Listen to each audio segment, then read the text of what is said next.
Chapter 3 ended and Chapter 4 begins with the arrival of the three principal characters to Arkady and Nikolai Petrovich's home, and Turgenev begins the chapter by telling us what did not happen. So what did not happen? A large crowd of servants did not go out and meet their master, obviously implying that in the old world and the old style that they would have come out. In fact, one peasant one serf does, Prokofich or something like that. And he serves as a contrast to the servant Pyotr we've met in the first two chapters, who in the first chapter was dressed like a new man, and in the second chapter was acting like a new man in that he didn't bow down and kiss Arkady at his return, but rather bowed to him from afar. Now we see that this fathers and son, this intergenerational turmoil that is one of the main themes, is taking place even in the peasant class and not just happening with Arkady and his father Nikolai Petrovich. Then in this chapter, one of the most important things is we meet Arkady's uncle, Nikolai Petrovich's brother, and that is Pavel, and he's about 45, so he's about 5 years older than Nikolai Petrovich. He is attractive. A lot of attention in this chapter drawn to his fingernails. They are pink and they're shaped like a man who doesn't do any hard work, and he's got the dress and the speech of a European. And so this is going to make him, like his brother, like his younger brother, romantic, respecting traditions, liking poetry, liking European dress and English cut garments. And so that is going to set him at odds with the younger generations and the Bazarovs of the world. Well, our four principal characters, again, Nikolai Petrovich and his brother Pavel, Nikolai Petrovich's son Arkady, and his friend Bazarov. Now the four of us are at dinner, but two of the guests are quite quiet at dinner. Bazarov is more concerned with feeding his face and saying almost nothing, while Pavel is the exact opposite, and so he is pacing around and eating nothing, but he's the same in that he's not interested in making comments other than groans and saying yes. He doesn't do much talking. So the two men who are home there, Nikolai Petrovich and Arkady, are the ones doing the most talking. Nikolai Petrovich about his farming and the challenges that go with that, and Arkady is embarrassingly giving the gossip of St. Petersburg. Not that he's embarrassed about the gossip, but he's embarrassed because he's trying to take on the role of an adult when he's at the home of his childhood, and so it's hard to speak like an adult when everyone still thinks of you as a child. And then the second half of this chapter deals with everyone's real reaction to the dinner or reaction to each other. So Pavel looks at Bazarov and he immediately judges him for looking like a hippie. He's a long-haired freak. What's wrong with him? And then after the dinner, we get the opposite. We get Bazarov's his opinion of someone like Pavel and how ridiculous he is living all the way out here in the country to have fingernails like that and to speak in French phrases and to quote old poets. All of these things are ridiculous. With no spoilers, really, a famous quote Bazarov is going to say is that there's a scientist or a biologist is worth 10 poets, and so we automatically see that this is what he thinks of Pavel and, quite frankly, Nikolai Petrovich. They're holding on to old, dumb traditions for no reason. They're romantic, and the way that they dress and the things that they talk about and the things that they're concerned about are not scientific, they're not rational, and therefore they're pretty stupid. But we see at the bottom of the page 88 in my edition here, Arkady did like it.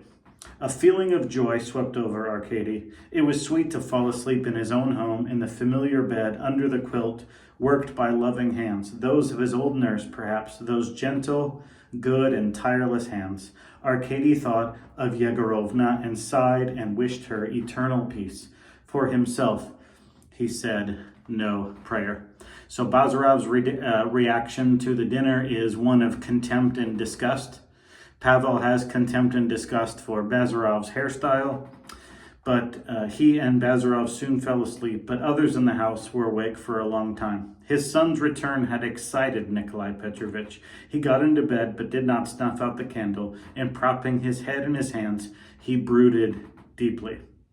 So what is Nikolai Petrovich's reaction to the dinner? He's just glad to have his son home. In fact, he's so excited that he can't even sleep. So again, Bazarov has contempt, Pavel has contempt, and Nikolai Petrovich has joy because his son has returned. His brother was sitting well after midnight in his study in a roomy armchair in front of the fireplace where a few embers glowed faintly. Pavel Petrovich had not undressed, but merely changed his patent leather shoes for a pair of heelless red Chinese slippers. In his hand he held the last number of Galigny, but he was not reading. He gazed fixedly into the grate, where a bluish flame flickered, dying down, then flaring up again. Heaven only knows where his thoughts meandered, but they were not wandering entirely in the past. There was a grim, tense expression on his face, and this is not so when a man is absorbed solely by his memories. So the fourth reaction to the dinner is something is bothering Pavel, and he's not just reminiscing. Something about the present or maybe even the future is bothering him. And so maybe it's more than just the long hair of Bazarov that's bothersome. Maybe it's some ideas that were expressed. And now we have another character that we weren't counting on. Besides the four principals' reaction to dinner, someone else is awake at night in this household. And in a small back room, a young woman named Fenichka, wearing a blue wadded jacket with a white kerchief thrown over her dark hair, sat on a large chest, now listening, now dozing, now looking across at the open door through which she could see a child's cot and was able to hear the regular breathing of a sleeping infant. So Bazarov is asleep, Arkady is asleep, Nikolai Petrovich is awake, excited at the return of his son. Pavel is looking at an almost burnt out fire, wondering about the present and wondering about the future. And is Bazarov symbolic of Russians' intelligentsia, academia? Is he what Russia is going to turn into be? And fifthly, we see Fenichka and what she worried about, a baby, an infant sleeping on a cot. So tipping his hand, Turgenev is alluding to the fact that no doubt Nikolai Petrovich has impregnated Fenichka, and Arkady has a half-brother that he probably definitely doesn't know about. So finally, chapter 4, we start to get a preview of what this book is going to be like. Class tension, intergenerational tension, prejudging people, and Turgenev is a master at just presenting this and not being overly preachy or not coming down on one side. Turgenev is adept at listening to all people and trying to understand them and caricature them in a true, fair way, and maybe even trying to caricature himself in a way. And so what you won't get from a Tolstoy or a Dostoevsky is Turgenev is trying so hard not to preach, trying so hard not to give a vision of what should be, but rather just like an artist, really just painting what is, and then each of us can do with what is. So I'm not saying that one is right or wrong, but it is interesting to read an artist like Turgenev who doesn't seem to have a political or religious dog in the fight, but rather is just wanting to be heard and wanting those ideas and people that are new to him to treat them fairly as well and present scenes that are true to life. And so this fourth chapter, I think, really begins the project in this book of him showing these class tensions and these intergenerational tensions.